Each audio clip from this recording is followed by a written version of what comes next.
kung paano ko hinandle yung hate throughout my life, even bata pa ako. Ganun ko siya iti-take. Kasi yun yung nag-work sa akin. Yun yung nag-mold sa akin into a better person or the person na kung sino ako ngayon. Alam mo, to be honest, yung hate, never ko siya tinignan as hate. Lagi ko siya tinitignan as something na I could learn from.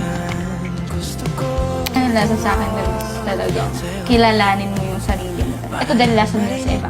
Kung ano yung pinagdadaanan ng ibang tao, wala ka sa mundo nila para i-judge kung gaano kalaki yung problema nila. At saka alam mo, when you teach someone, you also teach yourself. Kasi minsan, most of the time actually,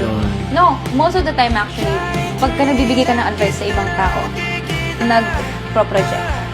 Like, yun yung kailangan mo muna. It's just, hindi mo siya masabi sa sarili mo, kaya you have to have an outlet for you to say it nang hindi directly sa I can make a hell